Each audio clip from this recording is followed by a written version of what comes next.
আজকের গল্পটা পাঠিয়েছে ঐশানী। নিজের একটা বাস্তব অভিজ্ঞতা আমার সঙ্গে শেয়ার করার জন্য ওকে জানাই অনেক ধন্যবাদ। আর আমি খুব খুশি যে আজ তোমাদের সামনে ওর গল্পটা বলতে পারছি। ঐশানী কলকাতার সল্টলেক চত্বরে একটা বড় অফিসেই কাজ করে। ঘটনাটা গত বছরের বর্ষাকালের। বাইরে তখন একটানা বৃষ্টি পড়ছে।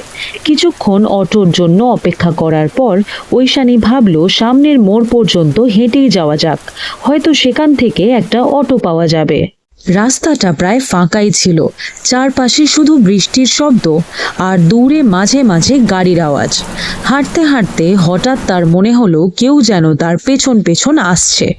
প্রথমে সে ব্যাপারটাকে অতটা গুরুত্ব দেয়নি, কিন্তু কয়েক সেকেন্ড পর আবার সেই শব্দ, যেন বৃষ্টি ভেজা রাস্তায় কারো জুতোর শব্দ।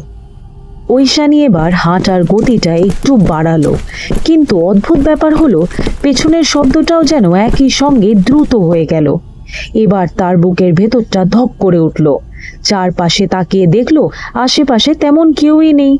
সে একবার পেছনে তাকাতে চেয়েছিল, কিন্তু ভয় আর সাহস করে তাকাতেও পারেনি। আর মনে হচ্ছিল যদি পেছনে তাকায় তাহলে হয়তো এমন কিছু দেখতে পাবে যা সে দেখতে চায় না।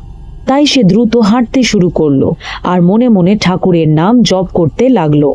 বৃষ্টি তখন আরো জোরে পড়ছে, আর সেই পায়ের শব্দটাও যেন এখনো তাকে অনুসরণ করে চলেছে। কিছুটা দূরে গিয়ে অবশেষে একটা অটো দেখতে পেল। প্রায় দৌড়ে গিয়ে অটোতে উঠে বসলো সে। অটো চলতে শুরু করার পরও তার বুকের ধড়ফড়ানিটা কমছিল না। সেদিন বাড়ি ফিরে অনেকক্ষণ পর্যন্ত সে স্বাভাবিকও হতে পারেনি। আজও ঐশানী জানে না সেদিন আসলে কি হয়েছিল। হয়তো সবটাই তার মনের ভুল ছিল, হয়তো না।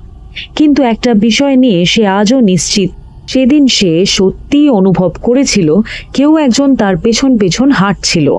আর সেই অনুভূতিটা এতটাই বাস্তব ছিল যে আজও সে ওই রাস্তা দিয়ে একা যেতে চায় না। প্রয়োজন হলে অন্য রাস্তা ধরে যায়। আর যদি কোনো দিন ওই পথ দিয়ে যেতে হয় তাহলে চেষ্টা করে কাউকে সঙ্গে নিতে। তো এই ছিল ঐশানীর পাঠানো গল্প। আর হ্যাঁ, তোমাদের জীবনেও যদি এমন কোনো অভিজ্ঞতা, অনুভূতি, মজার ঘটনা, আশ্চর্যজনক ঘটনা কিংবা ভয়ের কোনো ঘটনা ঘটে থাকে তাহলে অবশ্যই আমার সঙ্গে শেয়ার করতে পারো। আমার ইমেল আইডি bongmealvibes@gmail.com-এও লিখে পাঠাতে পারো। আমি তোমাদের সকলের গল্প পড়ে শোনানোর অপেক্ষায় থাকব। যাই হোক, আবার দেখা হবে কাল একটি নতুন খাবারের ভিডিও আর সঙ্গে একটি নতুন গল্প নিয়ে। ততক্ষণ সবাই ভালো থেকো, সুস্থ থেকো।